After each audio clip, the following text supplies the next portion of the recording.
Sadistic Penguin Studios presents the At the Show podcast with Tom Yumper Garcia. Okay, you people sit tight, hold the fort, and keep the home fires burning. And if we're not back by dawn, call the president. And Tony Tulsa Burt. I don't know this industry jargon, YP, MP, whatever, okay? All I know is that I cannot get a record contract. We cannot get a record contract unless I take these tapes. It's almost time, so grab a drink, get your popcorn ready, and join the film discussion with two guys from Chicago talking movies.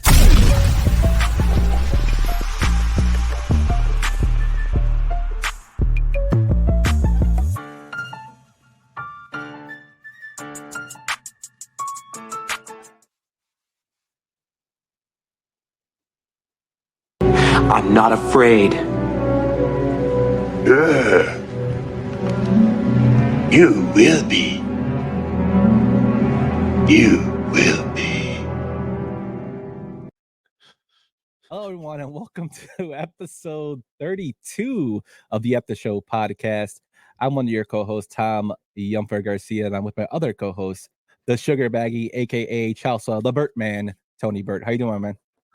You will be. I love that's probably one of my favorite parts in the whole thing. That's great. Doing great. Glad to be here. Feel like a vampire in the night, ready to yumpire. I just saw that.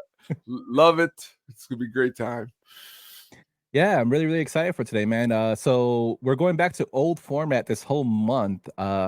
And it's actually a really good month to do it because instead of doing deep dives on a horror film, we can actually go into several horror films. There's thousands of them. And I know me and you like go through these films that nobody's ever heard of, or even like stuff that's kind of known but not really elaborated on. So it kind of gives us a chance to show those along with the stuff we're doing. Yeah, definitely. I hear. Am I back? I'm back. Yeah, you're back, man. You're back. All right. Yeah, I'm like playing like a DJ over here with my buttons, but it's awesome as you stated because like tonight, I am upset because after we put our picks out, this is the first time I'm like, oh, that one. We could have, but that's what's great about this. We're doing 10 tonight, a vampire movie, so really get to dig deep into some good ones. Yeah. But before we get into that. Oh, Sam says, Yum plus umpire. Yumpire, I get it. Yes, Sam. It is playoff baseball season, so I have to be an umpire. I'm the better version of Angel Hernandez. But before we get into our picks, Tone, let's go into our regular segment of what we've been watching, my friend.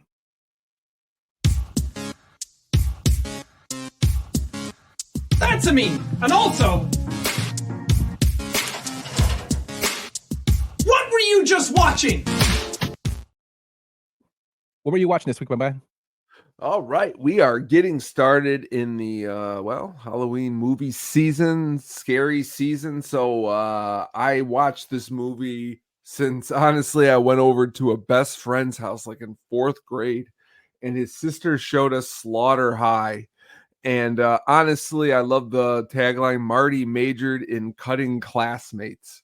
But even more, you know me, Yump, and you know that I love music, and the track in this movie just really always sticks to me in my head.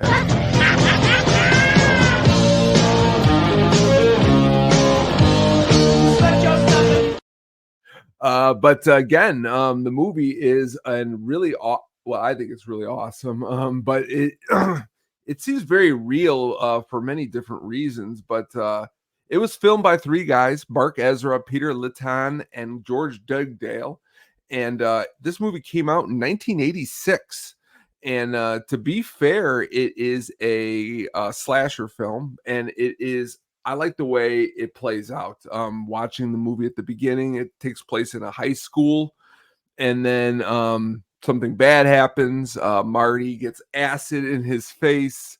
And then they come back for a reunion years later to this abandoned high school, which all looks like it's filmed by like me and you could have filmed this, but just the way it plays out and some of the way it is shot.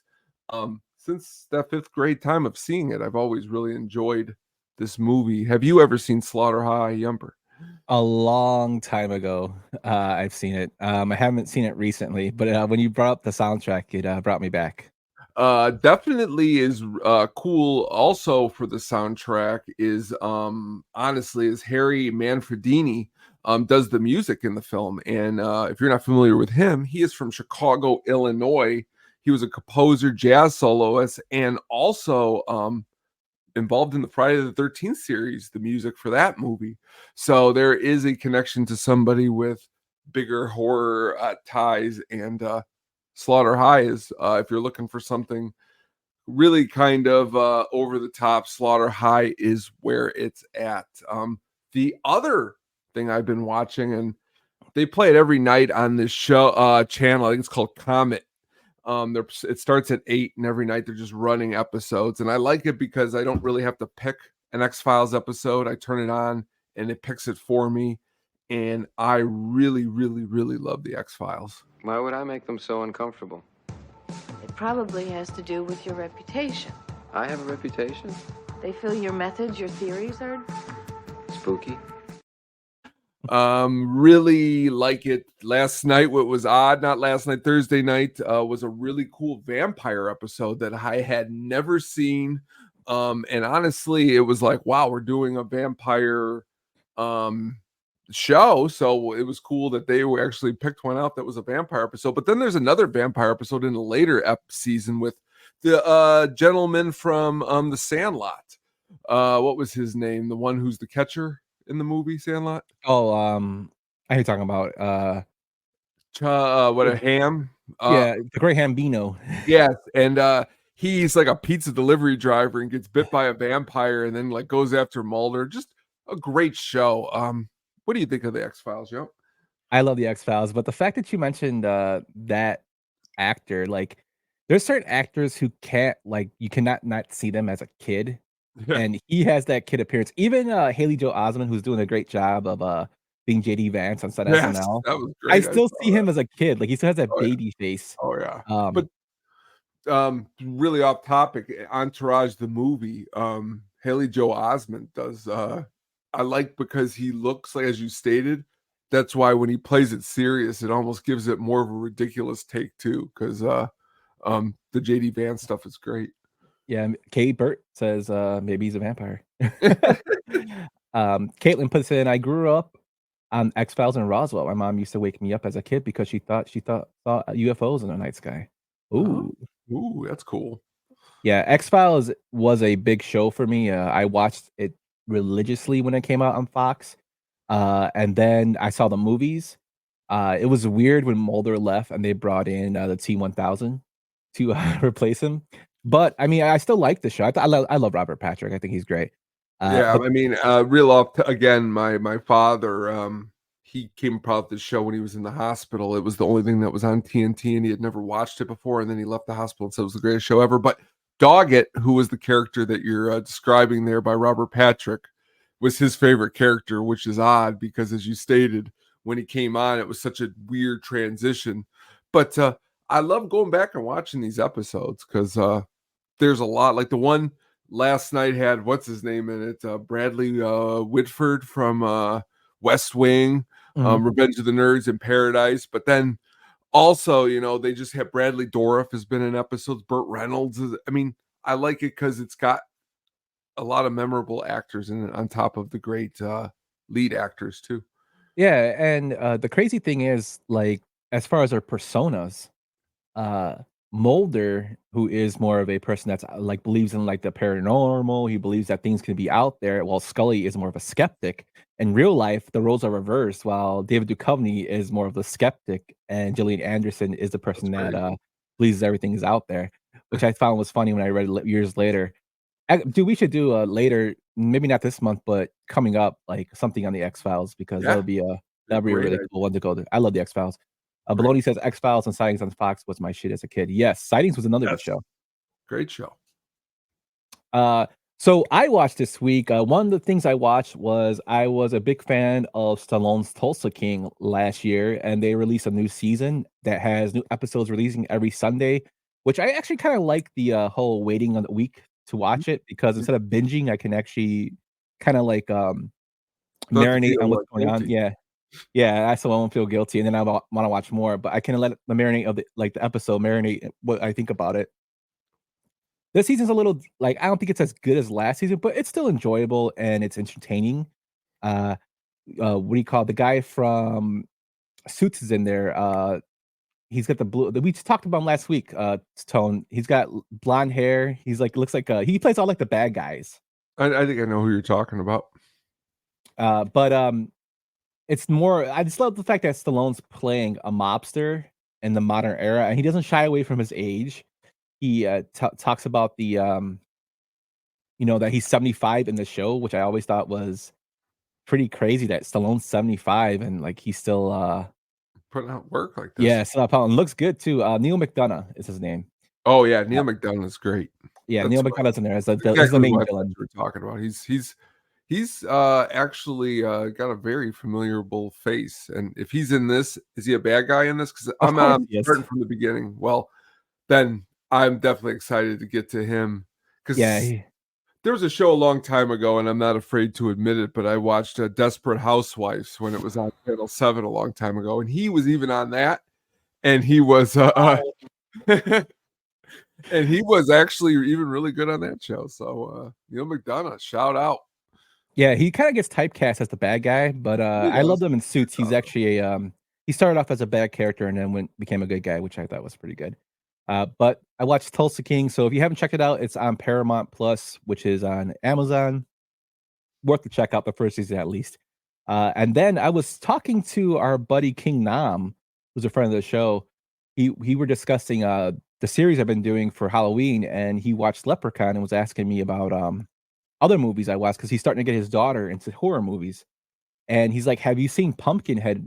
And I'm like, "Yeah, I watch it every year." So that kind of got me in the mood to watch Pumpkinhead, which is a film that's not really talked about a lot when it comes in terms of horror.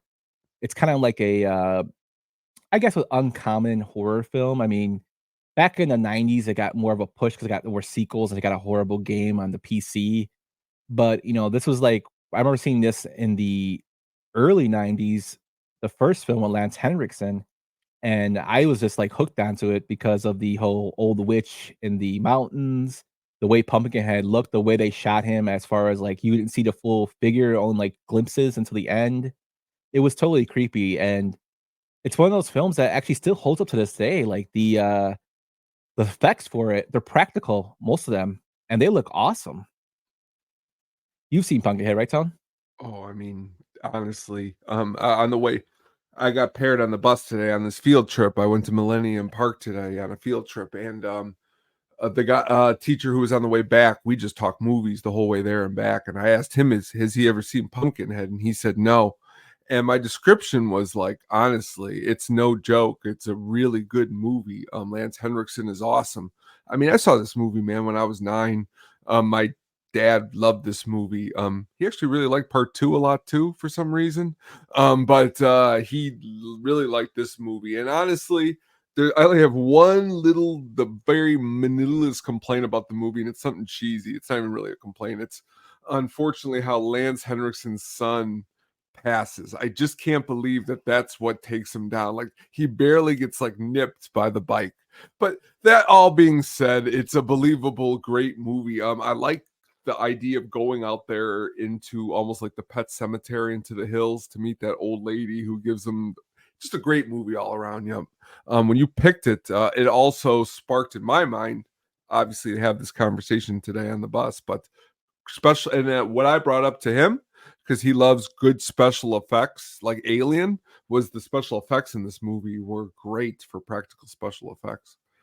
Yeah, and the witch you're talking about, which is Haggis, who is here, probably one of the best, feature film witches in terms of design that I've ever seen. I don't even know, it's played by an older actor, I forget her name, Florence something. It was a great job. Yeah, she did an awesome job, but I don't think Florence Schaffler. I don't know if she did any other roles after this. Maybe she was a real witch. I don't know. She was pretty creepy looking in the film. But she always creeped me out as a kid, and like even now, the way she talks, it still creeps me out. But great film. If you guys haven't seen it, I highly recommend you check it out. I think it's on Amazon Prime for free, so it's one of the movies that is definitely worth looking at if you haven't seen it. Definitely worth it. Definitely look into, and somewhere around here in a box, I got a Pumpkinhead figure. I don't know where. Oh man, I love Pumpkinhead, man. Great pick. yes, yeah. Hopefully they don't remake it to ruin it. No. I was more of a Y-Files. Sam Reeves coming in. That was a good show. So that's what we watched this week. Let us know what you watched over on Twitter or X. You know what, Elon, Musk, you are a billionaire. You need to fix your damn website when it comes to the desktop version. It shouldn't revert me back to a different profile when I click on the other profile. It's an easy, I know easy solution, bad. and you have devs that can take care of it.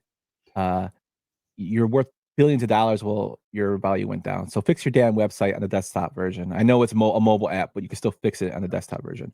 But be sure to check us out over at Sadistic Penguin Studios on Facebook, or let us know in the YouTube comments what you watched this week. I watched The Vampire Diaries. You know what, Caitlin, since you're talking about The Vampire Diaries, I remember the commercials for that, and it was on like the CW. The vampire is that it's like his back is turned. These two girls go on. They're like, "Oh, that's a hot back." And I'm like, that's like the worst line I've ever heard in a commercial in my life. So that turned me off from it. I think my wife watches The Vampire Diaries. For whack, where you go, King? Yeah, that guy could lead. He could. That was a good. If you ever saw Waco, it was on, I think, Netflix. It was a good. It was like a 4 or 5 episode series with. Yeah, actually, there's a lot of history going around that the Oklahoma City bombing was actually a result of the Waco incident. Timothy McVeigh was a follower, but I don't want to get too much into that. It's kind of depressing. As Tony frozen, when he comes back, we'll go into the vampire films that we wanted to watch, that we picked for the week. But I want to let you guys know that we do have new merch that is out just for this month of October. And that is actually the Penguin Voorhees that I'm going to play for you right now.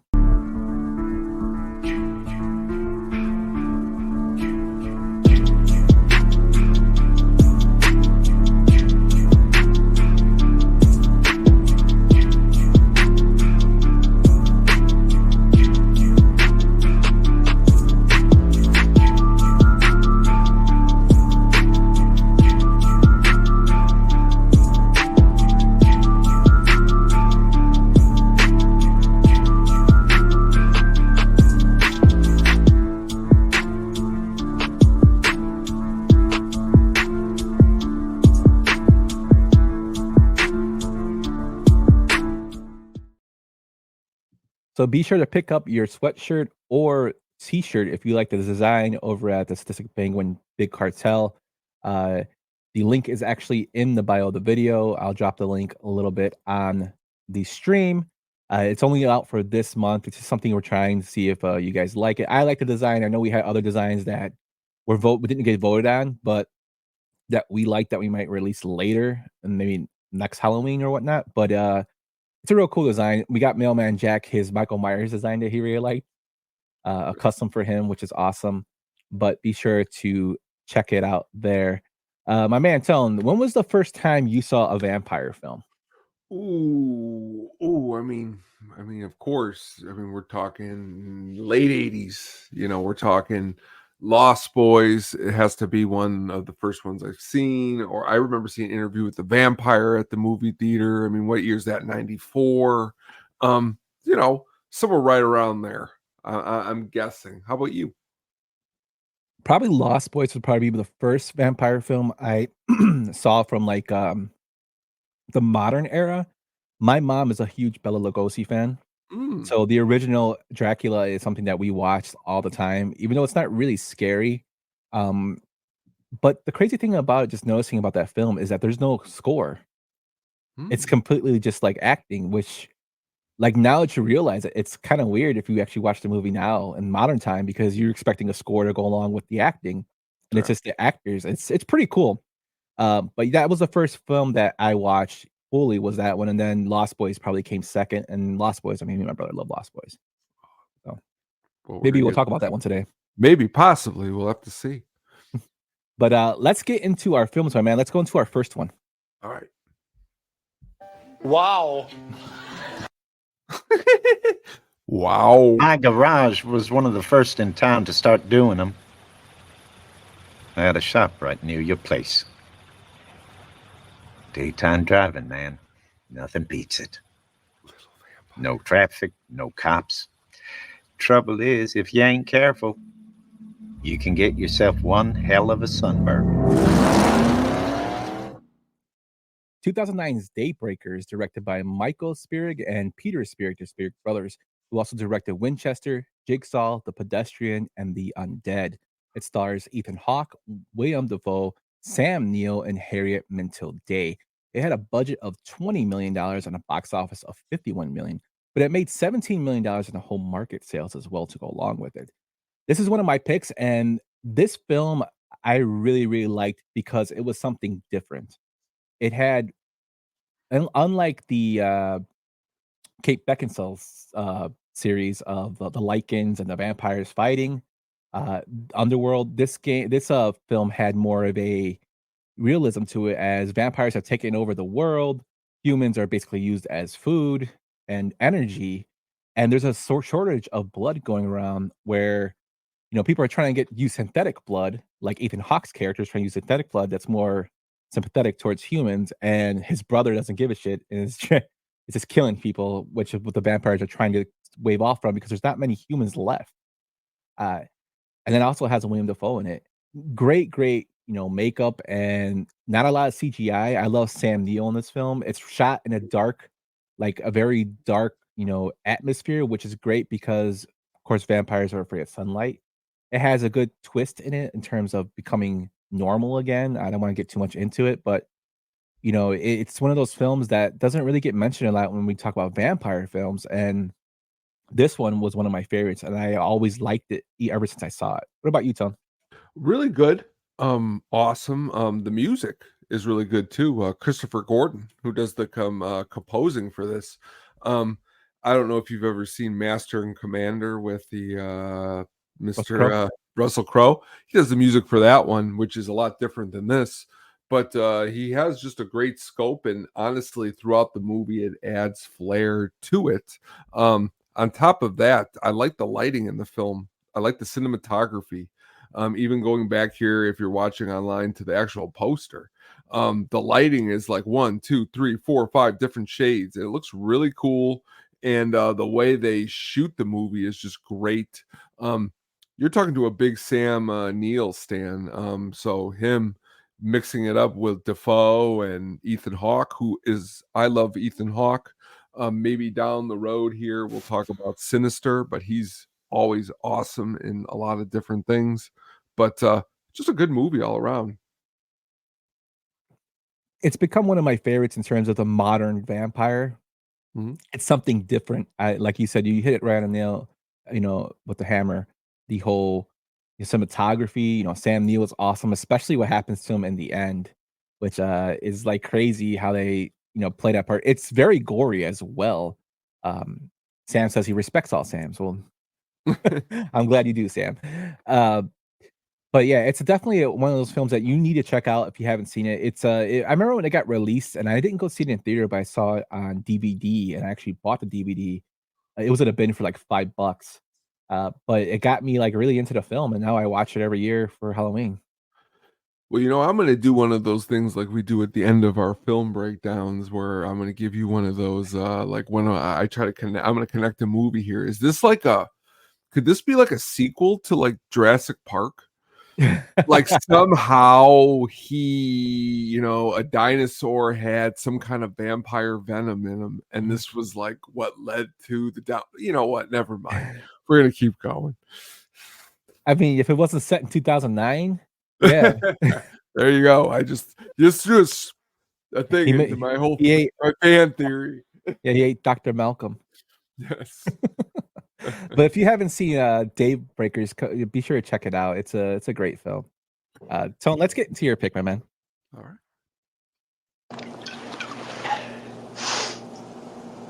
One thing about living in Santa Carla I never could stomach. All the damn vampires. 1987's The Lost Boys, directed by late great Joel Schumacher, who directed The Phantom of the Opera, Batman Forever, Batman and Robin, Phone Booth, 8mm, The Client, Flatliners, and Falling Down. The film stars Jason Patric, Kiefer Sutherland, Diane Weiss, Corey Feldman, Corey Haim, and Edward Herrmann.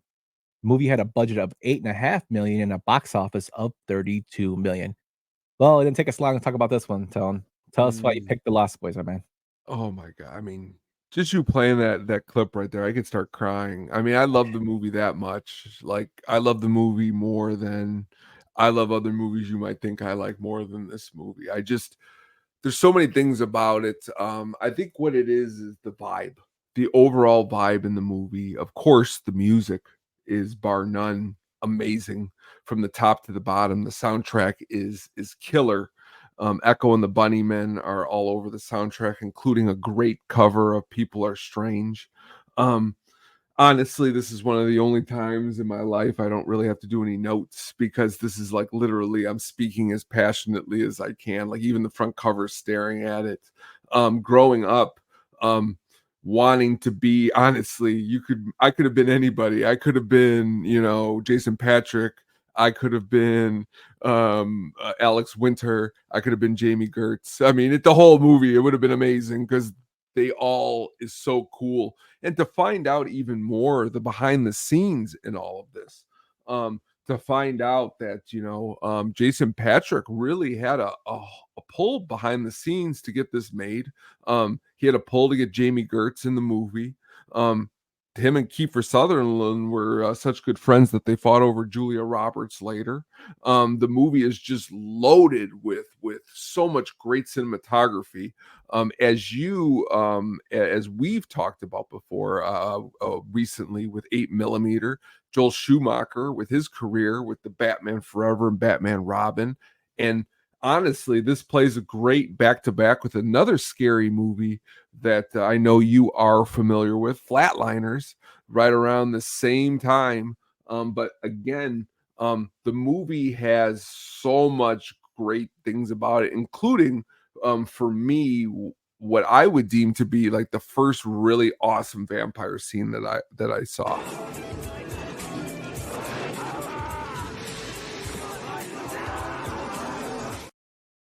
Like, that whole scene, it was like he took the bite out of the guy's head and this and that. But I mean, yeah, I can go on forever, man. This is a great movie.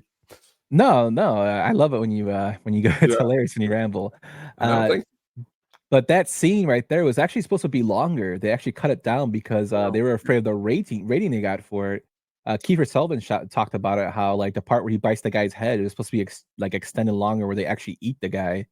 That would have been cool if they would left it in like a director's cut, which unfortunately they didn't do. But this film is straight up nostalgia. I mean, it still holds up to this day in terms of the way it looks. The effects for the film is mostly practical effects, and they're beautifully done. The atmosphere is really, really nicely shot. The soundtrack has basically made a life of its own. Driving in the Stay Alone in the Midnight, I think is one of the songs that play when they're driving the motorcycle. Hello, midnight. Yeah, Lost emotion. Yeah, that's great. And then Tim Capello's I Still Believe. I mean, that guy has made basically money off that one like 10-second clip or 15-second clip of him dancing around with his saxophone, to the point that Brian dressed up as him for Halloween last year, which I thought was hilarious. It's just Alex Winter, man. I mean, you always think Bill and Ted, but I always think Lost Boys for some reason, because Marco. The whole scene when they're like, "Good night, bloodsucker." No, don't even. And then like the whole it's like, oh, it's just a great scene. The blood's coming down on all of them in that like the Vampire Cave Jim Morrison poster on the wall in the cave. I mean, music is just all over in this movie, to the point of even in the very beginning when they're driving in, she's like, they're talking about the music they like, and the mom's talking about the music she likes. Groovin'. And, she sings this song. It's like grooving on the sun. And honestly, never heard that song until she sang it. And then I heard it on the radio and I was like, that's the song the mom from Lost Boys is singing. But cool stuff like that. Yeah. And Mailman Jack brings up a point, noodles. when they're in the cave and he does the psych out with You don't the like maggots noodles, and rice. Michael? Yeah, they're just noodles, Michael. I like how he's like, Marco, food, and Marco runs away to get food. It's an iconic film. I mean, it was something that the two Coreys basically tried to remake into a sequel, and eventually they did the second one, The Tribe, which wasn't horrible. The Thirst wasn't as bad as The Tribe, but it still wasn't a great film. And of course, Corey Haim unfortunately passed away so young. But did you know that when I know that must spoil part of the movie, but I mean, this movie is 20 years old. The 30 years old almost. The ending when David gets put through the horns and he doesn't disintegrate, the whole reason that was left that way was because there was supposed to be a sequel shortly after where he actually fights a girl and they become with him as the Lost Girls and he would be the leader of them. That never came to fruition, which I wish they would have done. Oh yeah. Also, I never seen the Lost Boys because, well, they're lost. Sam. Another great thing is this title. When we think of the Lost Boys, we think Peter Pan. Yep. And that completely, in this generation, at least, is completely gone. Because when you think of Lost Boys, you think of this film, and it kind of goes along with them. They were all people, from different backgrounds that basically got put together because they're all vampires. This is an excellent, excellent film, and Joel Schumacher really knocked it out of the park for this one. Did you know that Ben Stiller actually auditioned for a role in this film? Oh my gosh, that would have been great. Who do you think he could have been? He could have been Paul. I was thinking he could have been he's just a little boy. Yeah. Oh, Lonnie. Yeah, Lonnie. There you go. Eddie Munster. Yeah.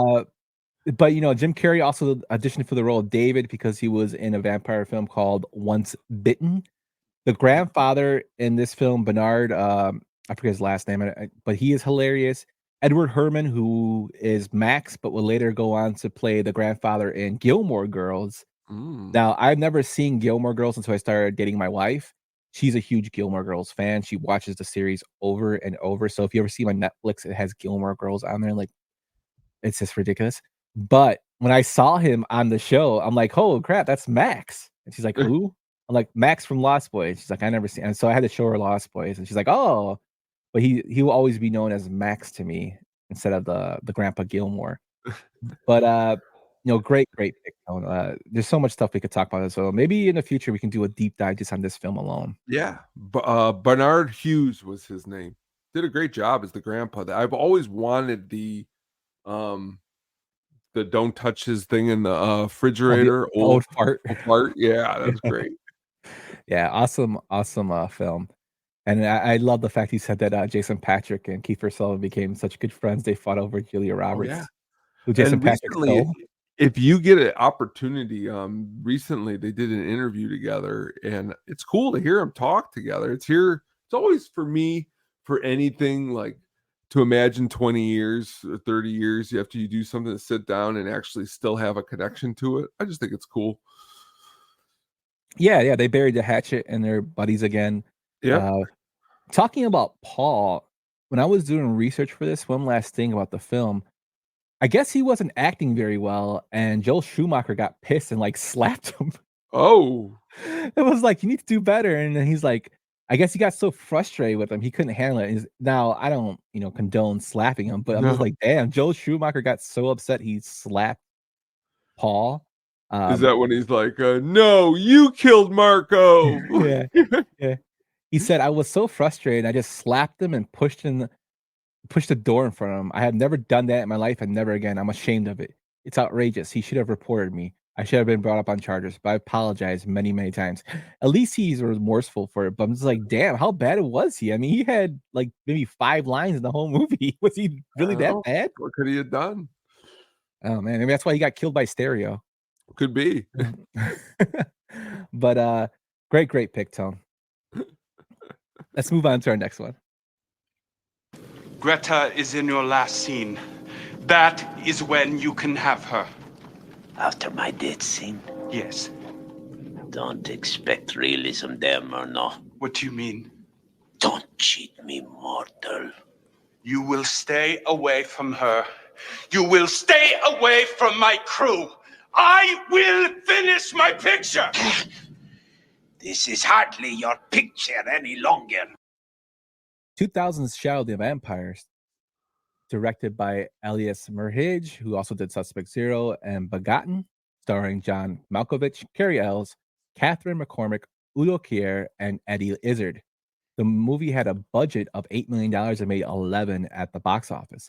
This was actually, talked about this film in our William Dafoe episode, but it happens to be one of my favorite vampire films just because of William Dafoe. And it's also off that myth that Max Schreck, who Dafoe plays, was actually a vampire. That was a myth going around for years because he did so well in Nosferatu as the main vampire, Count Orlok, that he was a real vampire. So they made this fantasy film about it. And, Dafoe got nominated for an Oscar for his film for his role. Him and Malkovich's chemistry is so good. It's also very creepy. I love the fact it's a timepiece where they actually show, a period piece. They show them filming the actual scenes from the movie. If you've seen the original, and you can watch it for free on YouTube, of the black and white film, and you see scenes from it that they reenacted, but you see it in the old style movie camera where it's very, very slow. There's no sound. It's always, this one's always like hella special place in my heart because I'm a lover of film, and it kind of shows like the old school style of shooting. But it also has like a good, story behind it of him hiring a real vampire to shoot in his movie, and he just starts killing people. It's an excellent film, Tone. Really cool is that I'll always remember like seeing the trailer. Like this isn't like you said, it's not a super well-known movie. So for me to say that, man, I remember seeing this trailer up on the screen and remembering when they were doing promotions for it. And Dafoe, I mean, obviously just by the picture and your description of it, and even just hearing him do that piece that you just played, really put a lot of work into this. And Malkovich too, just a great acted movie. Yeah, definitely really, really well acted. Carrie Ells, who is more known for a comedic actor, it plays a little bit more serious role in this film. Udo Kier, who's known as usually the bad guy or a Satanist, is actually a good guy in this film. It has a good supporting cast, and Malkovich is just awesome. Like, he's very, very flamboyant in his emotions, and Dafoe being kind of the reserved vampire in this film, like he kind of like shrugs him off. But when they get into it, it's such a great it's like acting 101. Like, you want to have this chemistry between your two actors that are in your starring roles, and it's nicely done. Really cool too is the composer Dan Jones. Hasn't done a lot of super popular work, but has worked with artists like Massive Attack, who do kind of like a trip hop type sound. But the music he puts together for this movie too makes you feel very like you're, as you stated, the time where they're trying to portray, which is important for the music for any movie. Yeah, and this film was actually produced by Nicolas Cage. It was the first film he ever produced. And one more thing I really liked about this when going back and looking at our previous notes was that Murnau has a line. Murnau is the character that John Malkovich plays, the director. He has a line that says, "If it isn't in the frame, it doesn't exist." Is a paraphrase of a piece of advice that the real Murnau gave a young director by the name of Alfred Hitchcock when he was later visiting the UFA studios in Berlin before becoming famous. Hitchcock never forgot the advice and was still quoting it when making his final movie in the mid-1970s. The use of the quotation in the context of Shadow of the Vampire is a dissertation of what the real Murnau meant. And that's pretty crazy that that director inspired probably one of the greatest horror directors, if not the greatest horror director of all time. Yeah. Alfred Hitchcock. It's also funny you should mention Nicolas Cage, because I really kicked myself I didn't pick Vampire's Kiss. I thought you were. But that was the one where I was like, I should have picked that because it was juxtaposition. But go back and check out VHS episode 13. I did like the little 3-minute clip it on it, but still, Dafoe great in this movie. Really good, and it gets me excited for that new Nosferatu that's coming out. Yeah, he's becoming the vampire guy now. Like, we have him in Daybreakers, we got him in Shadow of the Empire. We actually have him in another film that he doesn't play a big role in, but he's in that we're going to talk about next. Okay, so what went wrong? Temperature's still way up. Bill? Night before last, he didn't sleep a wink. He hasn't slept now for 50-some hours. 56. All day yesterday got uglier and uglier. Last night he turned on Betty. He loved Betty. You thought he loved Betty. He tore her apart and then he ate her.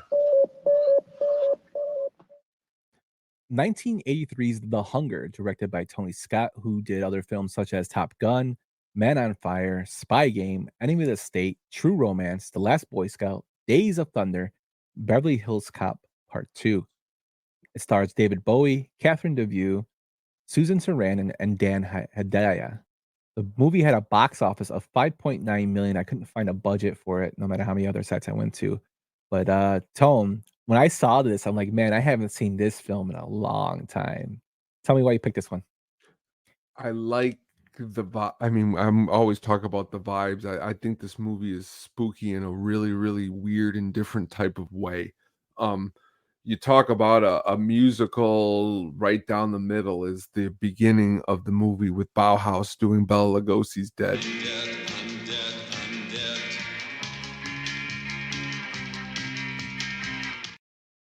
Now I you're gonna catch me every single day saying Bowie is fucking cool, but in this movie Bowie is really, really, really cool. And so is Susan Sarandon, and so is Catherine Deneuve.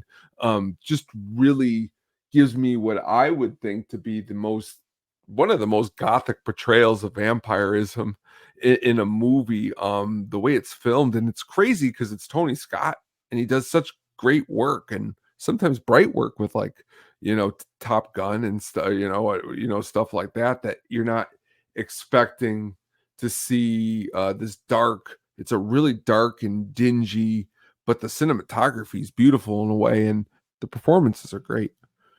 Yeah, and it kind of portrays vampirism or the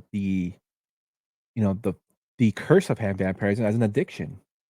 Like that's like kind of like the emphasis of the film. And great actors in Susan Sarandon and Catherine Deneuve, and David Bowie was very, very scared or kind of intimidated by Catherine Deneuve because she was a classically trained actress. And David Bowie, Ziggy Stardust, he's a man known for music, in the 70s, 80s, 90s until his death.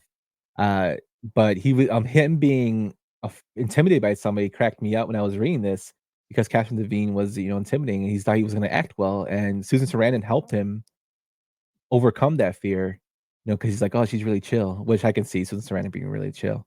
But he is awesome in the film. His look, he always had that weird look, and in this film, it kind of plays into being a vampire. I love when the de-aging process when they have at the end. With him, it's really like it was based off like the picture of Dorian Gray, if you ever read that book.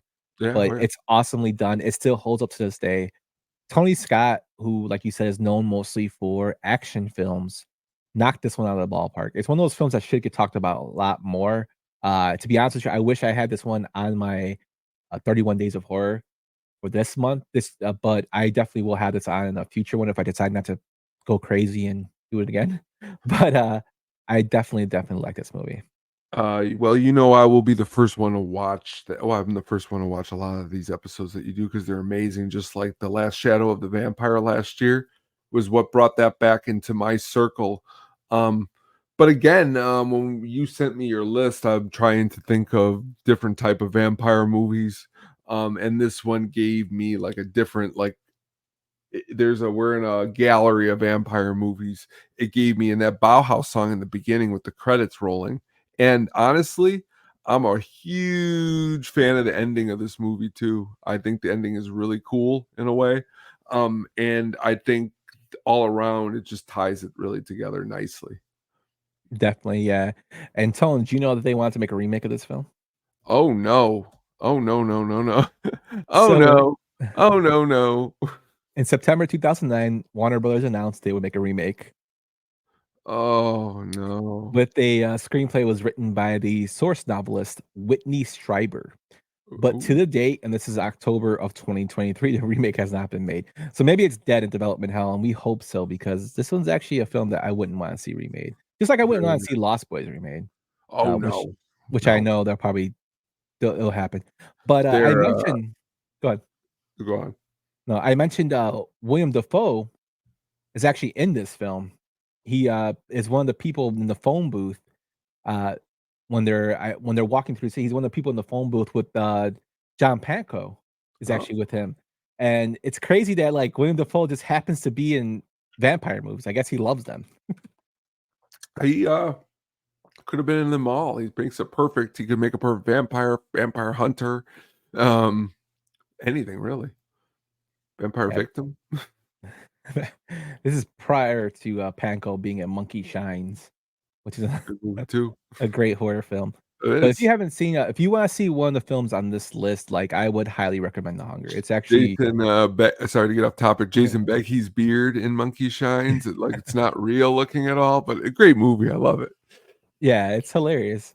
But if you like I was saying, if you really want to see a film that is really, really done well and doesn't get enough love, The Hunger is definitely worth it. It's gory, it's got like but it's shot so beautifully.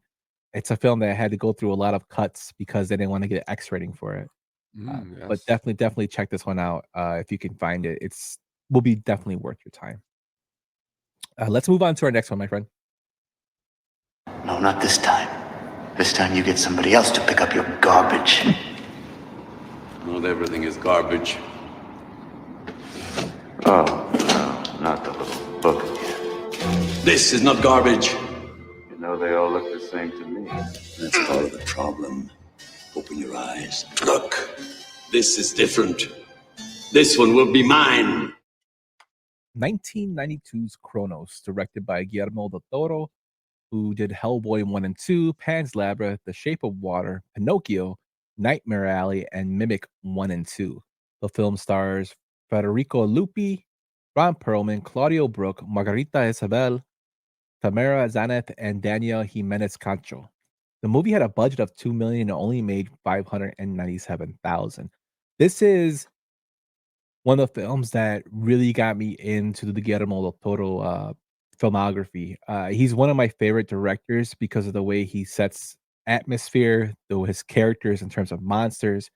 And I love the fact that Ron Perlman always seems to be in all his films.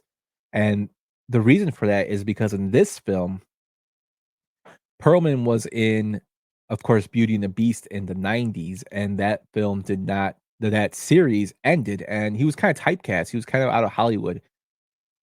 Del Toro loved him and the monster looked and wanted to bring him in for this film, but couldn't really afford him because he put up a lot of his own money for this film in particular. I think he put up $1 million of his own with loans and like mortgages on his house. So even though the money didn't make a lot of the film didn't make a lot of money, it was shot him up to notoriety for the way he directed it, and it's kind of got a cult following since then. And Perlman signed on for such a low paycheck for this film to help the budget that Del Toro never forgot that and used Perlman going forward in all his films. So that's why he's in Nightmare Alley. That's why he's in Hellboy. You know, that's why he's in the Mimic. I think he's also in Mimic as a small part. That's why he's like kind of like Del Toro's best friend, so he's going to keep using him in the films. This film is mostly shot in Spanish, which is all right though. If you don't speak Spanish, you can actually check it out with the subtitles. It's beautifully done in terms of the way it looks. It's basically about a guy who finds a figure in a stone that is discovered by his granddaughter, and this figure actually is like a bug. It's contraption that looks like a gold bug, and it actually sticks and sticks into him like a trap, and it injects a serum that basically turns him into a vampire.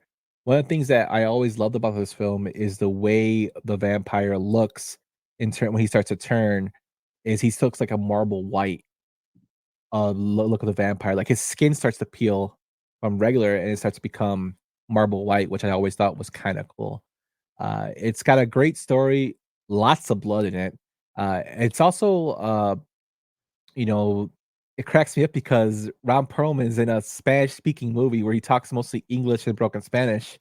And when I did research for this, Tone, he was supposed to speak fluent Spanish, which he tried, but Guillermo del Toro said that when he was reading like certain parts, it sounded so horrible. He's like, you know what? We're gonna have the character be from America and hate Mexico.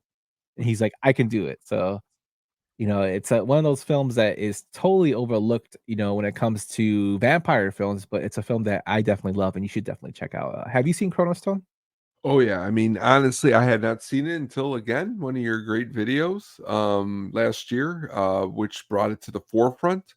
Ron Perlman, I mean, I can't believe I hadn't seen it before, and I can't believe I didn't actually see it on IMDb ever. A little bit off a topic really quick though is that there is a movie that came out in what was it? Oh, it's the 19 I think it starts with a K here. Hold on, I'm gonna come up. Oh, yes, that's what it is. 1957, Chronos with a K. My dad, it was a sci-fi movie that my dad just really, really enjoyed, like when he was a kid. So when you brought this to the forefront on that series, I was like, oh, the sci-fi movie. And then I was like, Guillermo del Toro's got a movie called Chronos. My mind just like exploded that there were two Chronos, K and C, but great movie. Really glad because, as you know, I see so many movies to see one as fresh as this one and not know about it. It kind of reminds me of how you described Tony Scott and The Hunger, an early movie that kind of slips under the radar that sometimes you don't even know that they did, but it should be more to the front.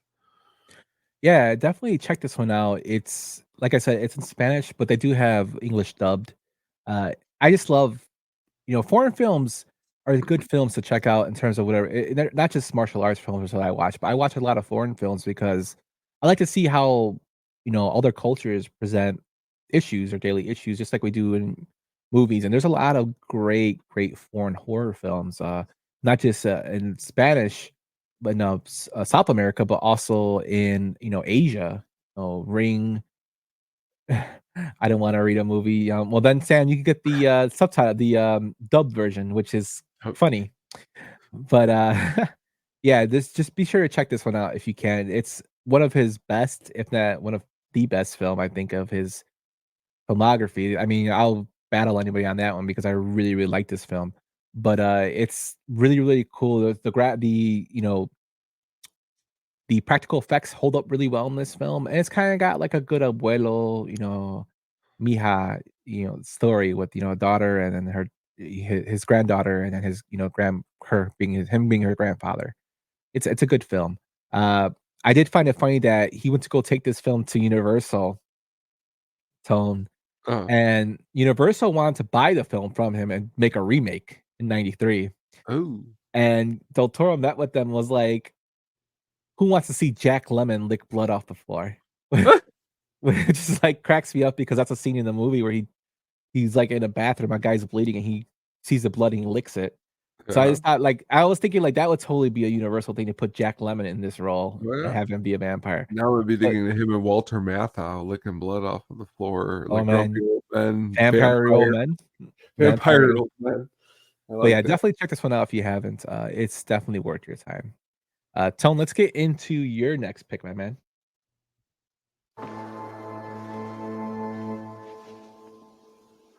Welcome to Fright Night.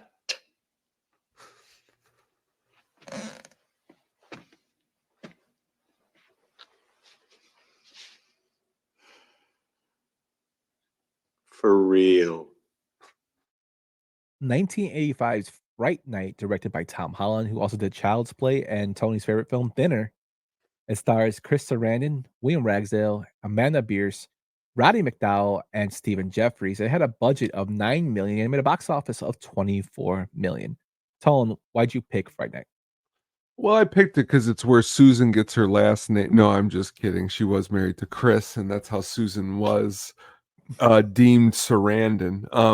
Why I picked this movie was because it came to me again later. I did not see this movie until I was probably after I was 21. For some reason, I don't know why. It just never crossed. No one in my family, my friends never showed me. But honestly, awesome movie. Really awesome movie. Really cool plot. It gives off a lot of different vibes. Somewhere like Vampire, The Burbs mixture. Like you got this neighbor that comes into town. I like the idea of always here's this guy who comes into town and you're immediately suspected of him being somebody shady, but nobody believes you. But it just keeps getting shadier and shadier. And Chris Sarandon, I mean, that clip you played, which was a great interlude to the trailer for the 31 days of horror videos that you're doing. Welcome to Fright Night. I've been saying that so many times that I'm glad that was the quote that you picked. But just a good movie. I mean, honestly, a cool vampire story. It's one of those films that held up, through the 30 years it's been out. They made a remake with Colin Farrell that was okay. It wasn't not terrible. It wasn't terrible, but it wasn't great. I prefer the original. For one, I love the 80s soundtrack in this film. It's totally set in its time. Roddy McDowall is somebody I think that you really can't replace as Peter Vincent, who's basically a playoff Peter Cushing and Vincent Price, two big horror mainstays. But it's so much, it's one of those teen horror films, but it's so good. Like, it has werewolves in it. Who can forget Evil Ed, Stephen Jeffries' laugh, Brewster? Like, to the point where now he says if he goes to a convention, he hates doing the laugh, but he'll do it. And he really kind of dipped out of film. Like, he did 976 Evil for Robert Englund, and then he kind of went into a different type of film. But He sure did, didn't he? yeah, but this film had it all, and like, I love the practical effects. I watched a actual, background, behind the scenes of Fright Night 1 and 2. It's actually on Amazon Prime. They actually have Fright Night behind it. Yeah, you're so cool, Brewster, which Tony has a poster of. That's actually a very, very cool documentary because it interviews all the cast. It has also like the stuff they did with practical effects with the hands. The guy, when his helper gets melted, the way they did that. It gives you like a whole bunch of details. If you're a film nerd and you like horror, that's like a great 2-part documentary to go over because it talks about the first 2 movies. And Stephen's Chris Sarandon's character is awesome. The way they made him look, it was just and the more I think about it, like every time I watch this film, I kind of feel like Chris Sarandon's character is really not that bad because in the film he tries to give him a way out. He tells him, "I'm gonna give you a choice nobody ever gave me, to just leave me alone." He tells him that, and Brewster, of course, being a dick, is like, nah, until he tries to kill him. But he tries to tell him, like, if you just leave me alone, I'll let you live. Like, so I guess he tried to give him a way out, but I mean, he's supposed to be the bad guy. I liked him. I used to, the whole dance scene in the club always makes me laugh too. I got another fan theory. Are you ready? So he is the captain on the well, not the captain. He's like the first guy helping on the ship on Overboard. But Edward Herrmann is also on that ship because he's Goldie Hawn's ex-husband. Do you think if Roddy McDowall stakes Edward Herrmann right there, Lost Boys doesn't happen? Is this a fan theory? Did I get something? No, man, it could be. I mean, I could totally see if you want to go even deeper. Yeah, Roddy McDowall, he could have been chasing after Edward Herrmann. That's why he moved to California. Oh, I love it. Spinoff. Overboard Vampire Overboard. Yeah, Roddy McDowall is awesome in this film. Yes, like, great. I love the whole beginning of they have him in the studio. It might be Svengoolie.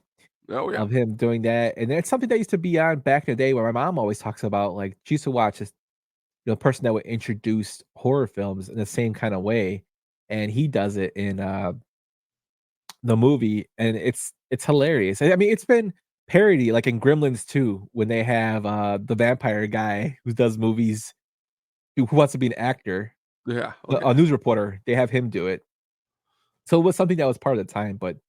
Definitely great pick, Tone. It's probably one of my all-time favorites in terms of vampire films. I know I'll be saying that a lot, but I love a lot of movies. So, I'm sorry. It's tough not to love these movies. Yeah, but definitely check this one out. It's definitely worth your time if you haven't. Also, check out the remake and compare the two to let me know what you guys think. McLovin in it. He did a good job. Yeah, he's Evil Ed. Yeah, he's Evil Ed. And also, you gotta believe to make all the stuff work against the vampires. Let's move on to our next one, my man. Dad? Can I talk to you? Yeah, sure, pal. What is it?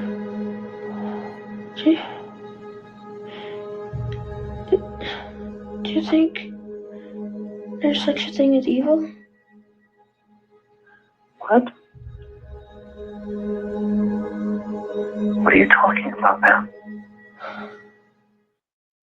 2010's Let Me In, directed by Matt Reeves, who did The Batman, Cloverfield, Dawn of the Planet of the Apes, War of the Planet of the Apes, and the David Schwimmer classic, The Pallbearer.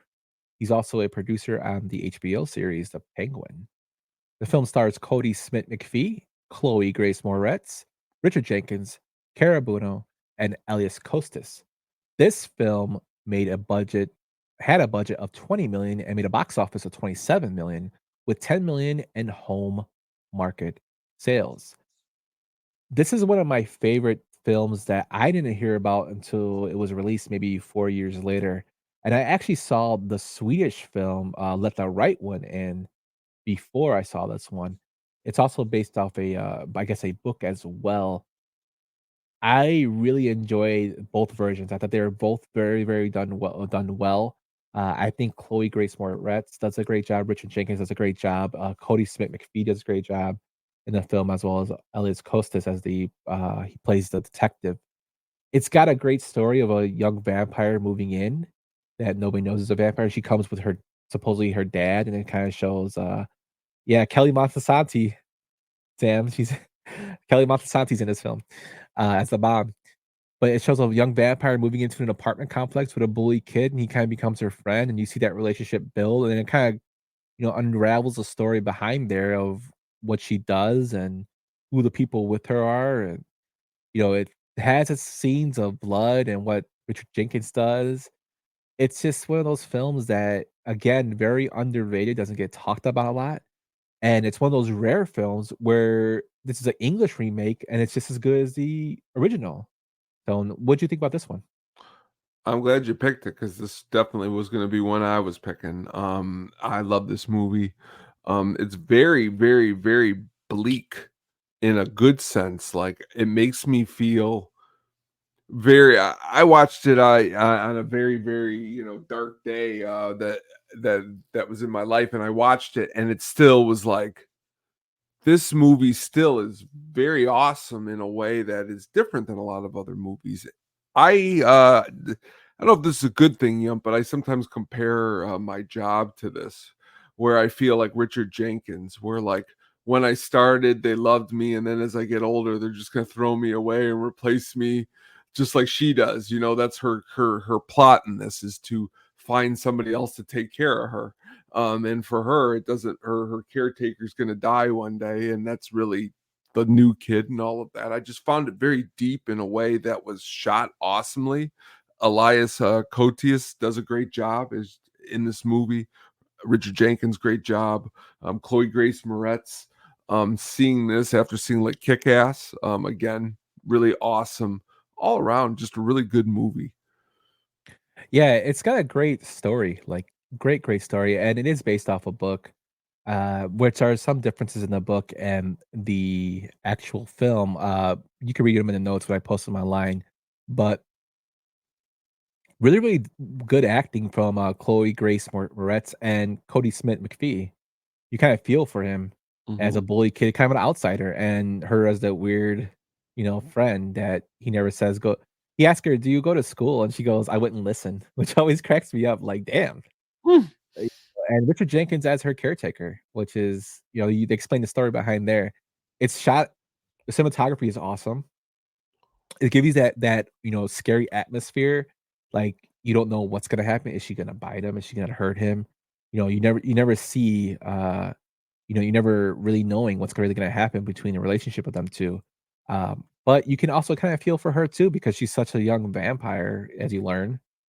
She's a 12-year-old girl, basically. You know how old she is, and she's still a kid. Like, and that's why she befriends these kids.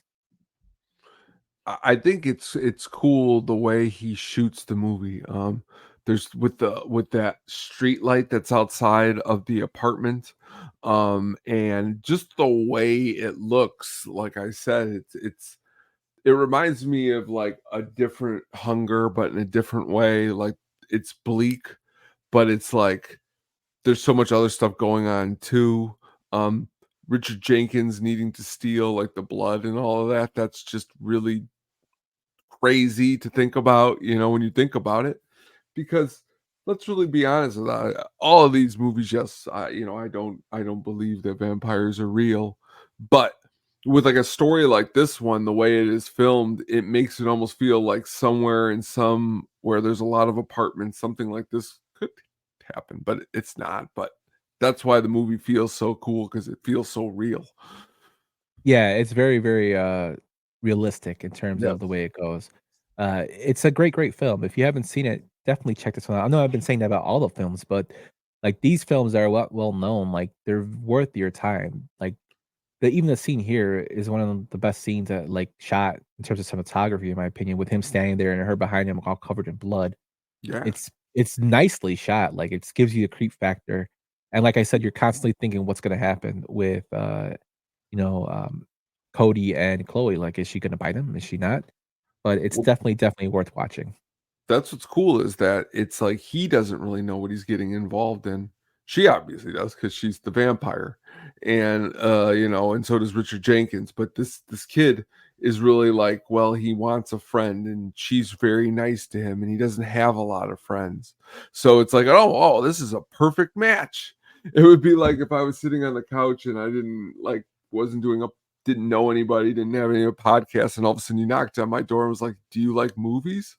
I'd be like, this is almost too surreal. But as a kid, you believe in surreal stuff like that, and that's what I think is also a cool thing in the movie. Yeah, definitely check this one out if you haven't seen it yet. Let's get into our next one, my man.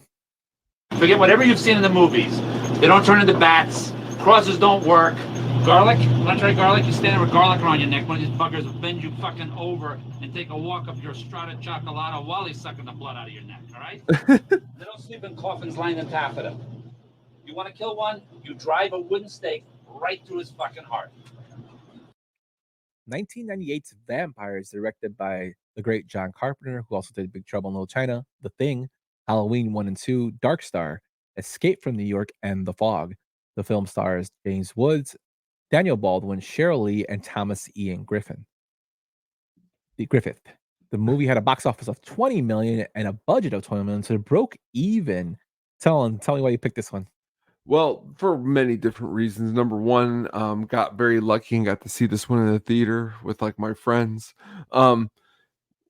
I didn't walk out of the theater though as like, wow, this was a great movie. I actually kind of walked out a little disappointed, and it was one that I watched, and then I really like it a lot. It doesn't feel like some of Carpenter's other work that we love a lot, so I don't ever really hold it in as high as regards as like The Thing.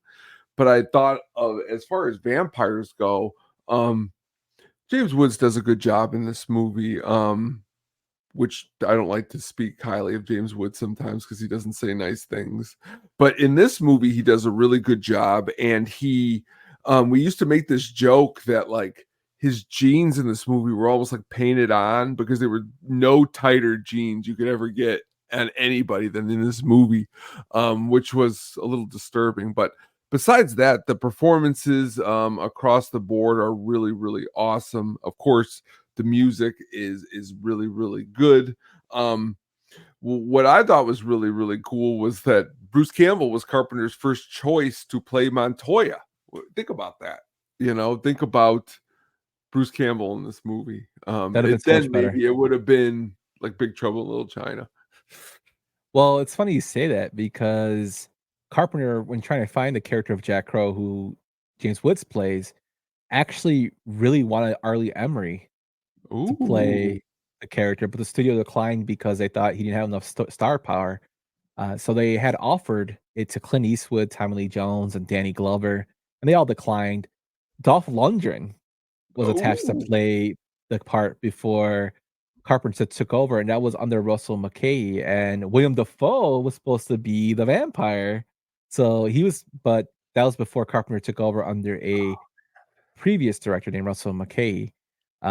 But he also was considering maybe getting Kurt Russell for the role of Jack Crow, which would have been hilarious that he plays two characters, Jack Burton and Jack Crow, which would have been funny. But like I said, I've said it several times about James Woods taking out his personal crap he spews in terms of his talent as an actor. He's very, very talented as an actor.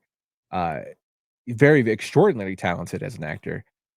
He's hilarious. He can bring that comedy and seriousness to any role. And this film, he does that. He's kind of the jagoff vampire hunter. The story of this film is ridiculous.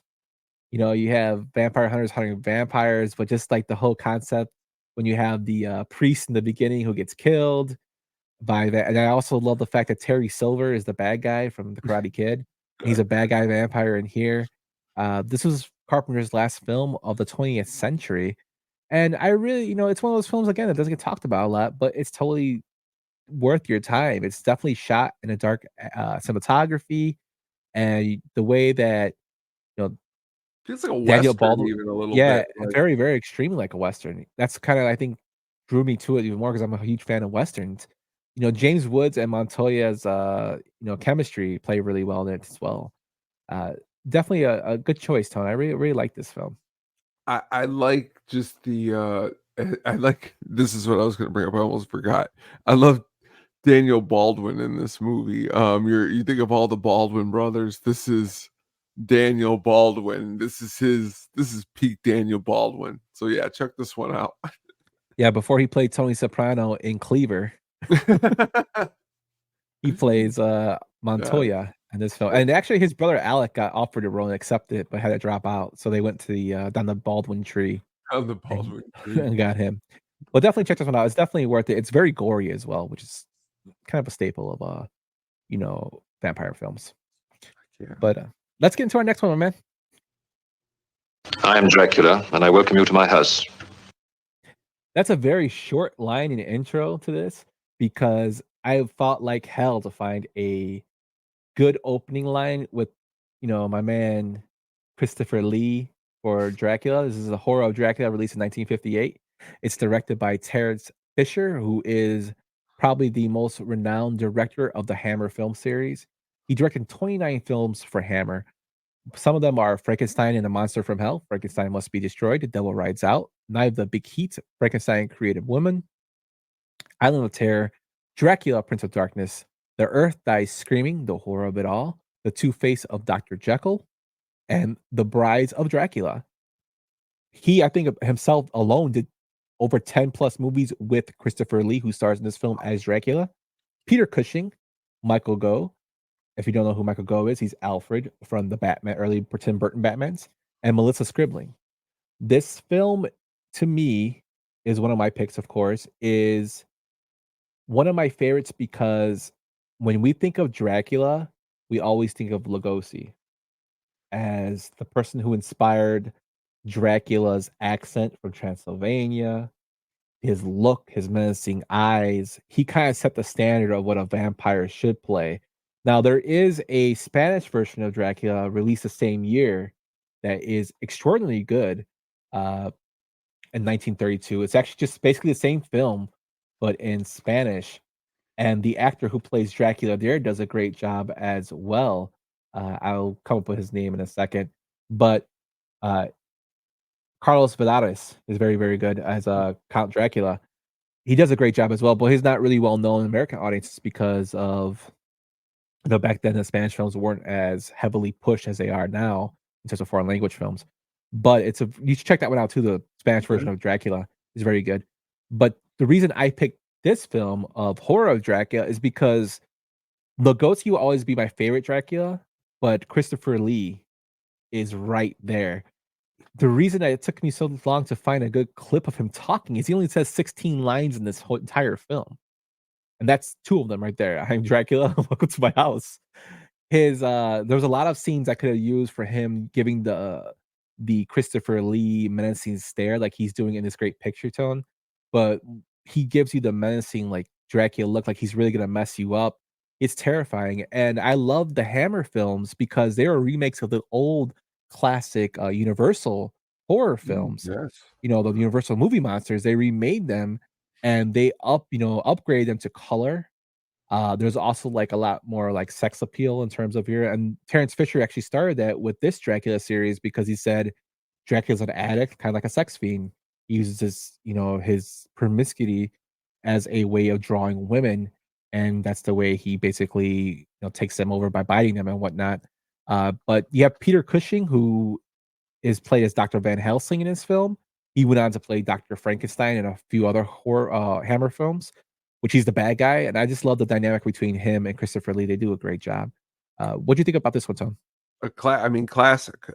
Such a classic that it really becomes a staple, I think, of every Dracula movie. I mean, you start here at this one, or you could even go back to Nosferatu, but this is a really good indication of what we're looking at is what you think of as when you think of Dracula. You know what I mean? Like this picture here would be like as when I was like 9 or 10 and it was Dracula for Halloween. This is what I look like. I mean, this is the slick back hair, the teeth, menacing eyes, the cape. Just a really good performance, as you stated, by Christopher Lee. Just who's always doing everything he's in was really awesome, but did just a really good job in this. Yeah, and it's crazy. Christopher Lee, like, he's been gone for a little bit. He's had such an iconic career. Like, he was Dracula, he was Count Dooku, which is kind of funny because Peter Cushing was in the original Star Wars before he passed. And then Christopher Lee was in Lord of the Rings. So he was in like big franchises. James Bond, bad guy? Yes, James Bond, like huge franchises. I also remember too, in the Castlevania game, when you beat the game, it gives like these fake actors for the roles for NES, and one of them was called Christopher B for Dracula, which is a homage to him. So that always cracked me up. But he's, like I said, my second favorite, if that close tie with Bela Lugosi for Dracula. Very awesome. Yeah, so if you haven't seen this one, check it out. Check out the Hammer films. Like, those are awesome horror films. If you don't like the originals, you think they're a little too campy, this is a more of an upgraded, more blood version of the original horror films, like the Universal Horror Monsters. So be sure to check those out. But Tone, let's close it out with your final pick, my man. Please, God, please.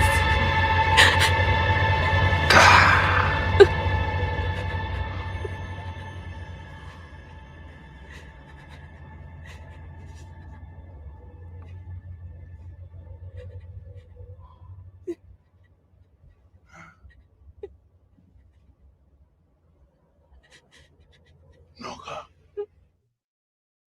30 Days of Night, released in 2007, directed by David Slade, who also did Hard Candy, The Twilight Saga. There you go, Caitlin. Eclipse. He did music videos for AFI, The Girl's Not Grey video, and he also did Stone Temple Pilots, Sour Girl was the music video he shot. The film stars Josh Hartnett, Melissa George, Danny Huston, Ben Foster, and Mark Boone Jr., who was also in Vampires as well. The film had a budget of $30 million and made $75 million at the box office. Tone, tell us why you picked 30 Days of Night. Danny Huston's awesome in this movie. His father, the great director John Huston, sister Angelica Huston. But his job as the bad guy in this movie, I think, just was really, really awesome. Josh Hartnett does a really good job in this movie too. I like the action in this movie. Out of all the vampire movies we really talked about, I think this one has a lot of action. I like the way it's shot too. I like the snow. I like the way it's just, even the poster. I like the whole art for what they were doing for this movie.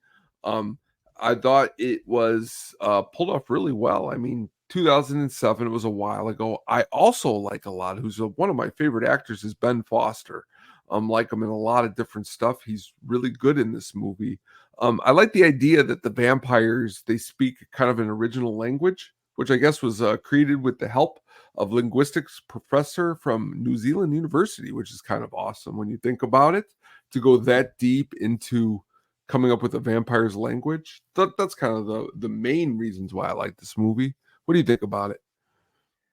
I think it's a great concept. This became like a graphic novel series after the fact of the film. And, this is a great concept in terms of it's based in Alaska, and Alaska does have, 67 days of no sun, which it goes to like it's basically night all the time.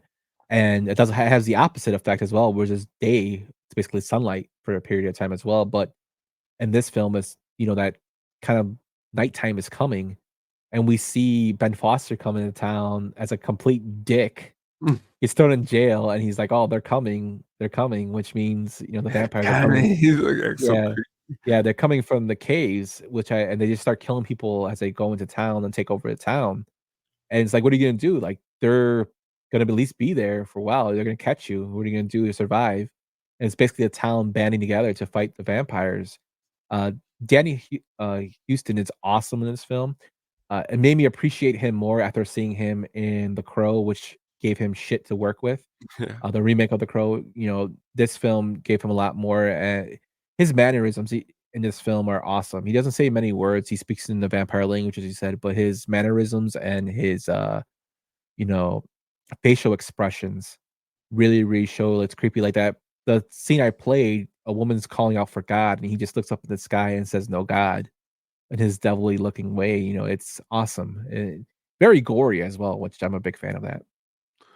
Again, just as you said, just a really, really awesome performance. Was not around a long time. It was actually only around for a couple seasons on Stars TV. It was this show called Magic City. It had Jeffrey Dean Morgan was the star of it. Danny Houston was like the mob boss or whatever. He did a great job on that too. By looking it up, it looks like he's going to be in this new Naked Gun remake. I'm curious to see how that's going to go. But does a good job in this movie. And Josh Hartnett, you know what I mean? He's back in this. I haven't seen it yet, the M. Night Shyamalan movie. But hearing he did a good job in it, his performance. Yeah, he's also in Oppenheimer. Yeah, he sure is. He sure is. And he's also really good in The Faculty. Another really good extremely, extremely. Yeah. But again, I like it again because it gives, as you stated, I like the ending of the movie when the sun comes up, the way it kind of ends. I just like, again, different than all the other vampire movies we talked about. Yeah, and the crazy thing is, David Slade, of course, did more, I guess, music videos for artists, and he wasn't originally tied to direct this film. It was actually Sam Raimi was actually in position to do it, and Sam Raimi actually decided, hey, you know what? When the script was in the earliest, stages, he's like, I'll produce this film, and they let David Slade do it. And you could see a lot of Raimi little isms in here with Evil Dead, like the mannerisms and the way, the vampires kill people. As you can see, it's like Sam Raimi influence there. But I love the fact that he kind of stepped aside and let somebody else take a vision, and he did it. And David Slade did a great job in terms, like I said, the cinematography is awesome. It's creepy. You do feel some type of panic. Like, are they going to catch them? What are they going to do? And just put yourself in that situation. Like, what's going to happen? This would be an awesome video game, to be honest with you. If they ever made a video game out of this, I would play the hell out of it. It'll be really fun to play. I'm really curious because just yesterday they released a remake of Salem's Lot on Max. I'm going to check it out and see if it's any good. But the original was awesome. So yeah, they've made a couple of them. I think they had one on TNT. They did a while ago. Yeah. Yeah, and it wasn't that bad. I like the original, but the remakes haven't been. Salem's Lot's been actually treated a lot better than most remakes. I like Bill Pullman's son Lewis. He stars in this new one, and he was in like Top Gun and stuff. It should be pretty good. Yeah, I'm definitely gonna check it out. I actually was watching that today when I watched that movie I told you about that I'll probably talk about next week. But yeah, it's a great. The Salem's Lot, the original 2-part series, was a TV show, TV series, and it was good. I remember watching that as a kid. I still have the VHS tapes upstairs, which is kind of funny. But Yeah, the remake, it's interesting. I might check that one out tonight. How do you While I do feel some work. about Bram Stoker's Dracula? Do you like that one? I like Bram Stoker's Dracula. Uh, I do think that Gary Oldman looked kind of weird as Count Dracula. Oh yeah, like No, as oh yeah, as the old Count Dracula. gotcha. It wasn't really so much his pale skin; it was his the hair they gave him. And I'm like, it was strange. There's also a funny thing where he gets pissed off because Keanu Reeves is something happened with Keanu Reeves. He couldn't make the set at a certain point, and like Gary Oldman's like, "Well, where's Keanu?" And they're like, "Oh, he's still in his trailer." And he gets mad and he walks off. But and he's in that costume, and then when he walks off, it just looks hilarious to me. The film itself is a good film. Anthony Hopkins has a great cast in it. Winona Ryder.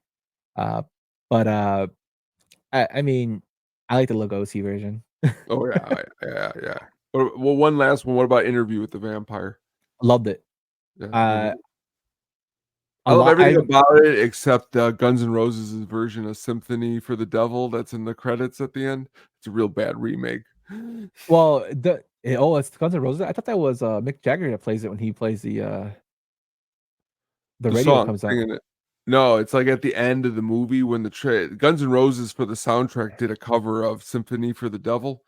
It was actually the downfall of when they really started like. Oh, really? axing Because I everybody out. remember at the end of the film when Tom Cruise bites Christian Slater, I thought that was didn't they use the Stones version for the movie? No, it's them. Oh, It's them in the credits. I never really noticed. I always thought that was like one of the best endings in terms of like playing a film. It was. Pairing it with a soundtrack track. Oh, yeah. For that was having Simply for the Devil because he just bites himself and said. Well, it like, was cool. The song was cool, but if you go right now tonight and put your headphones on and listen to like the Stones version and then do Guns N' Roses, you might. But like as a kid when it came on, I'm talking about like in retrospect, now you're like Guns N' Roses, but I liked that movie a lot. I liked the way it ended too. My favorite was the way actually Kristen Dunst met her demise, the way she turned to like the ash and then the way the ash like blew, but good movie. Yeah, and apparently there was a lot of they were lovers, Brad Pitt and Tom Cruise character in the book. Oh yes, that is true. Which I could kind of see in the film. It's just one of those films that's really, really good. Yeah, Tom Cruise is such a dick in that film too, which is funny. Yeah, big dick. Yeah, definitely check that one out too if you haven't seen it. 40 Days and 40 Nights was better. Sam, you want to know what's funny? I went to a St. Rita, which is a Catholic high school. We watched 40 Days and 40 Nights in our theology class for Lent. Wow. My senior year, my teacher showed it to us. We had to do a test on this film, which is everybody was watching it. It was just like one of those films where we had to do a test on. And 40 Days and 40 Nights is one of the films we watched, which is ridiculous. But yeah, that was a pretty decent film. But that is our 10 vampire films. Let us know if we left any of your favorites off the list. There are so many out there that I would love more recommendations. And just a heads up, if there's a horror film that you have not seen a lot of people talk about and you really want to get more publicity, reach out to me in the DMs or Tony, and I can maybe think about doing something on it for 31 Days of Horror in the future. Tone, you got anything else to say about these vampire films, my man? No, I mean, a great list that we comprised. Really awesome. Covered lots and lots of ground. We brought up everything from Vampire's Kiss to the only thing I wanted to get to was, have you ever seen What Lies in the Shadows? That's Johnny Depp movie? No, it's the one with the vampire one with the they did the television show too on FX. They're like the three vampires, Jeremy, Clement, Taki Watu. He's like, it's his thing. Yeah, but didn't Johnny Depp do a remake of that film? What It's We not- Do in the Shadows? I'm talking about a vampire. I think we're talking about two separate things here. What's his name? What What I'm talking about is the comedy series.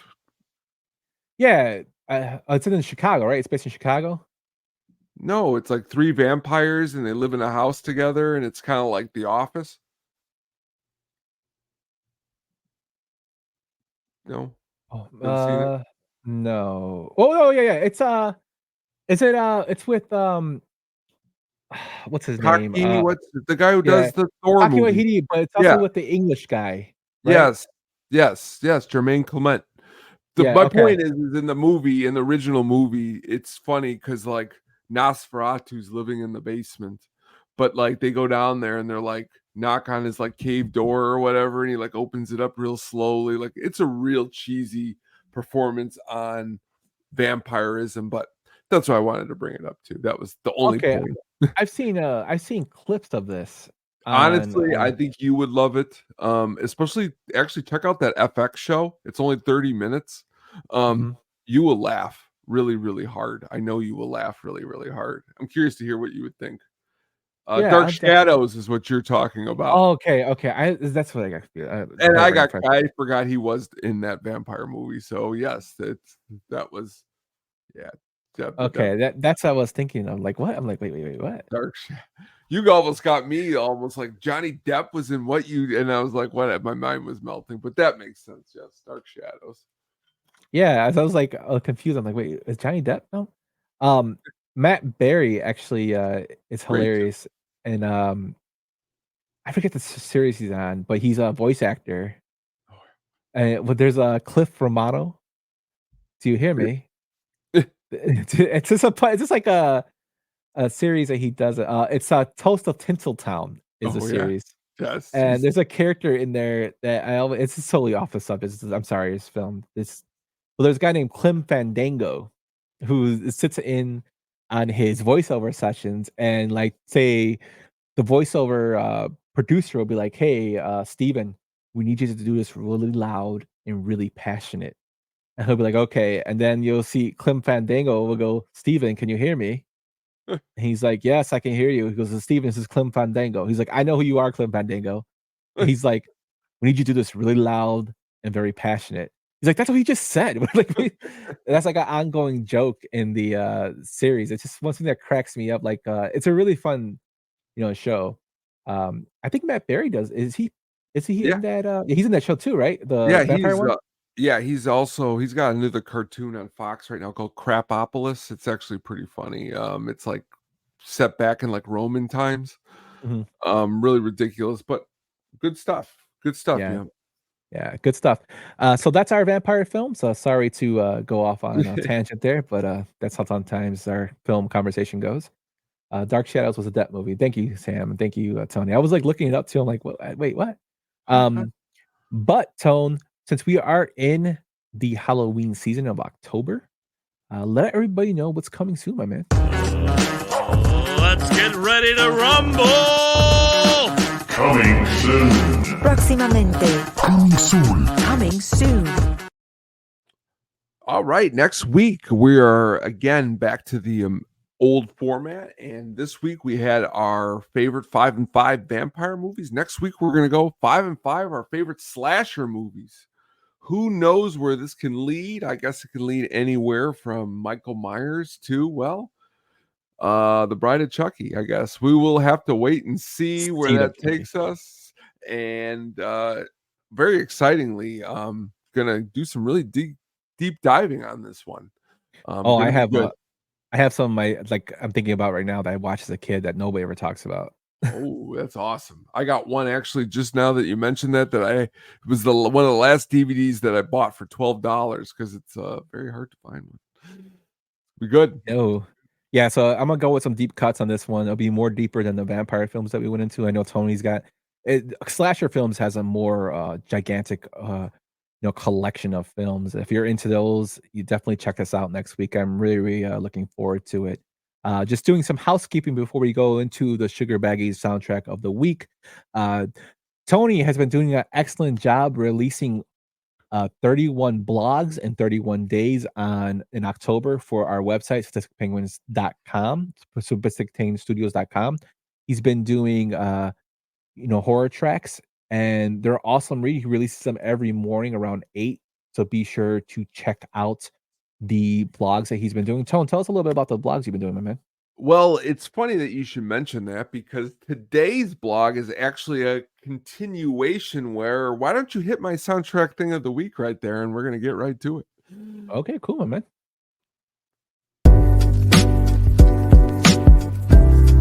The Sugar Baggies soundtrack pick of the week.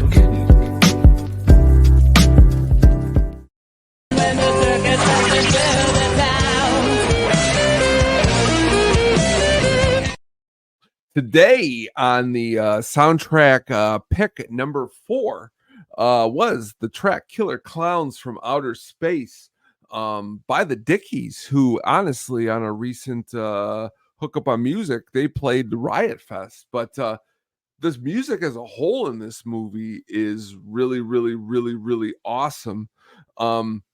Back to what Yump was saying, the clips that I'm doing for the blogs, it gives you a little fun, a little in the background, a real quick little read.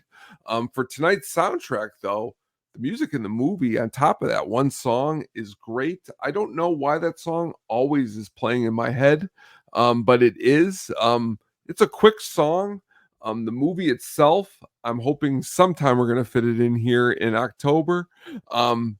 But that song is just really, really, really, really good. And the soundtrack composed by John Massari. It's got everything from like clown noises and this and that.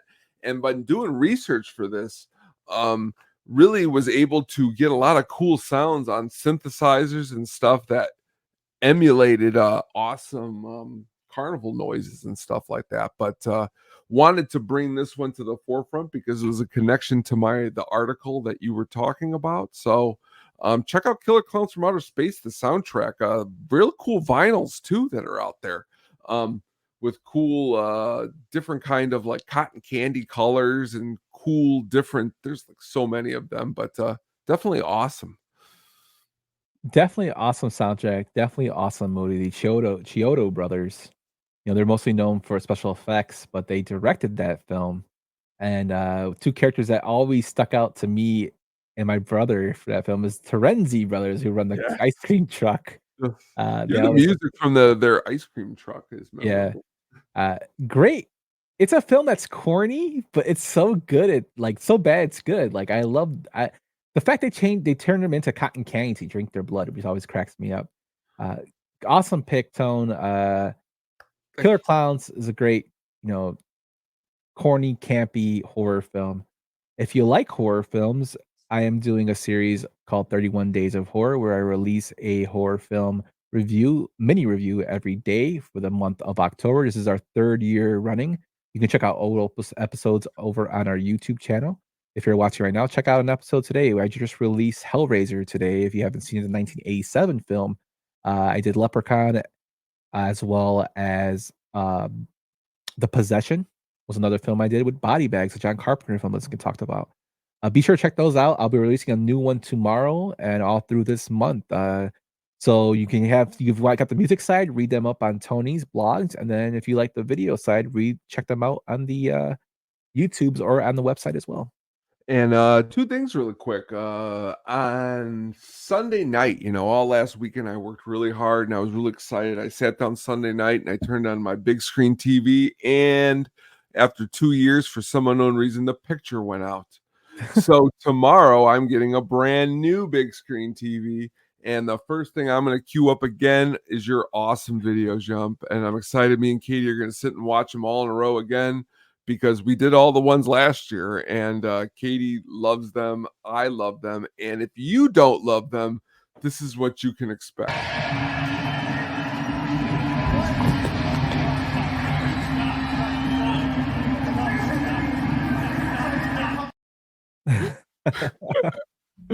Great stuff, yeah. Really great stuff, man. Thanks, man. You know what's funny? Brian was saying on his show, like, how people don't like Dave Navarro. Mm-hmm. I like Dave Navarro. I know Flea and him got into it, and I know him and Anthony Kiedis got into it. But he's an excellent musician. He's a weirdo.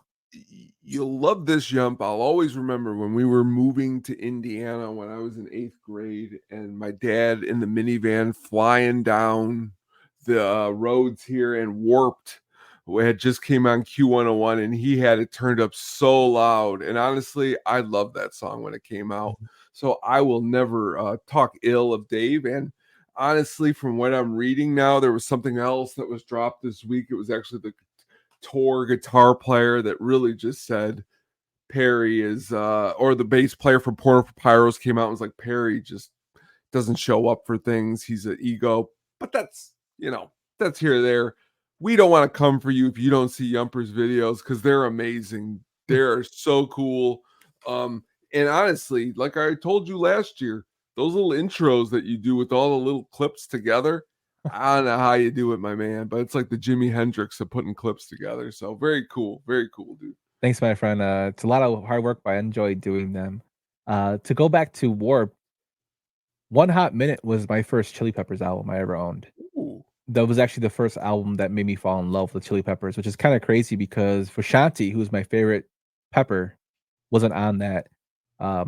Warped was like, and then I went back and listened to their older stuff, which I love. I think I own all their albums on vinyl, including Stadium Arcadium, thanks to Mailman Jack, who that was a hard one for me to find. Mailman Jack told me Amazon was selling it for a discounted price, which I bought it. But yeah, One Hot Minute is one of my favorite albums. My dog's barking now. But definitely love that album. But Tone, my man, that is our show. We'll be back next week with some slasher films. Again, be sure to check out the 31 Days of Horror videos along with the 31 Days of Horror track reviews. Getting Drafty here just had a pod last week with Sean Janikowski and our man Johnny Southside Bum from the Chicago Sports Bums. They actually drafted TV themes, which was a really funny episode. They drafted songs that were based off TV shows. I know Brian has something cooking coming up this week as well. He's got Tuesday night. He's got me and Mr. Aloha, Mr. Hand. I guess we will be doing disaster movies, which unfortunately I will not get too much in my head because immediately I started thinking of movies that sucked, like disaster. Volcano? Yeah, well, honestly, I put that one on actually on Friday this past week just to laugh because it's ridiculous. But tune into that. Yeah, be sure to tune into that. Also, shout out to Brewhand Luke. Today we had a triple header where Brewhand Luke actually did the Grateful Ducks tailgate, where he went into college football to prepare for tomorrow, announcing some of his bets and going through some of the NCAA rankings. We need more Illini talk, Luke, but be sure to check that out. It was actually before us. And also the Hookup on Music is on Friday. So we do back-to-back shows every week with the Hookup on Music, and then we have the At the Show podcast. So you're getting a double dose of Tony on Friday. So if you're not doing anything, grab a beer, grab a Coke if you don't drink, sit down and chill out with us every Friday. And pretty much thanks everybody for watching, listening, commenting with us, shooting the crap in the comments. And we'll be seeing you again next week. Take care. Easy, everyone. Thank you. Bye. Thanks for listening to the At the Show podcast, a Sadistic Penguin Studios production.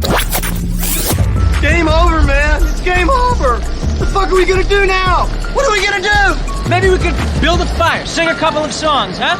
Why don't we try that?